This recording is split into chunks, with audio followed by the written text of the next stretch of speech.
लहजों से लगे जख्म मरहम से ठीक नहीं होते। ये ऊंचे और अनापरस्त लोग कुल्ले नफ्सन ज़ायक़ातुल मौत। जिस माल को जमा करने में तुमने पूरी उम्र लगा दी, उससे अपने साथ कब्र में ले जाने की इजाज़त नहीं। जो ज्यादती ये सोच कर की जाती है कि कोई मेरा क्या बिगाड़ेगा, तो फिर ऐसे मामलात रब के दरबार में बड़ी जल्दी पहुंच जाते हैं। जिंदगी को इतना ज्यादा संजीदा लेने की जरूरत नहीं है। यहाँ से जिंदा बचकर कोई नहीं गया। आंसू हर दिल को नहीं पिघला सकते, ये फकत उन दिलों पे असरअंदाज होते हैं जिनमें रब बसता हो। ताल्लुकात को ठीक करने की कभी कोशिश ना करें, बल्कि अपने माली हालात ठीक करें। ताल्लुकात खुद ब खुद ठीक हो जाएंगे। किसी रियासत में अगर कोई फर्द 8 घंटे काम करके 2 वक्त की रोटी, लिबास, इलाज, तालीम, मकान नहीं खरीद सकता, तो वो रियासत नहीं, एक तबके की जागीर है। जिनको थाम रखा हो खुदा ने, वो लोगों के गिराने से गिरा नहीं करते। औलाद की वफा बुढ़ापे में पता चलता है, बहन की वफा जवानी में पता चलता है, भाई की वफा शादी के बाद पता चलता है, शोहर की वफा बीवी की बीमारी में पता चलता है, बीवी की वफा शोहर की गुर्बत में पता चलता है, दोस्त की वफा मुसीबत में पता चलता है। दोस्त बात ज़रा तल्ख है, मगर ये हकीकत है।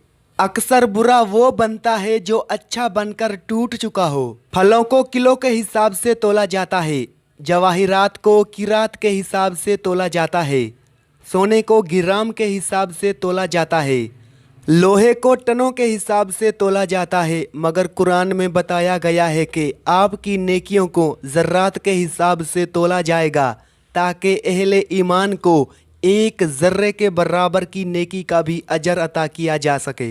मैं इसलिए रोता हूँ कि उसको रोना अच्छा लगता है। कड़वे आंसू बहाकर उसके आशिकों के हलके में क्यों ना दाखिल हूँ। हदीस कुदसी है कि अल्लाह को 2 कतरे बहुत महबूब हैं, एक वो जो अल्लाह के खौफ से आँख से बह निकले, और एक शहीद के खून का पहला कतरा।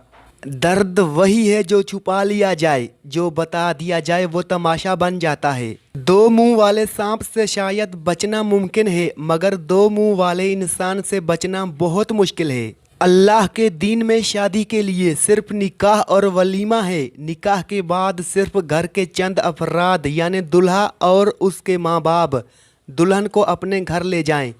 बारात का इस्लाम से कोई ताल्लुक़ नहीं। बेटी वालों पर जुल्म मत करें, क्योंकि जुल्म क़यामत के दिन अंधेरों का बाइस होगा।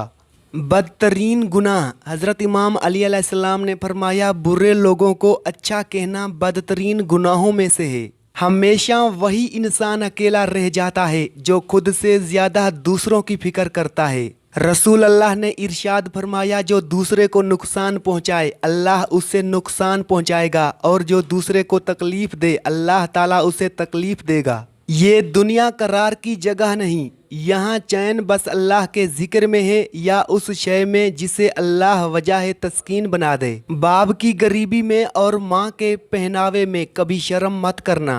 अच्छे हैं वो लोग जो ज़िंदगी की तलखियों की वजह से खुद तल्ख नहीं होते, जो हर वक्त मुस्कुराते और हल्के फुल्के अंदाज में बात करते और सुनते हैं। यकीन जानिए ज़िंदगी उन्हीं लोगों की वजह से खूबसूरत है। जब दिल तकलीफ़ में हो तो सुकून के लिए सबसे बेहतरीन जगह सजदा है।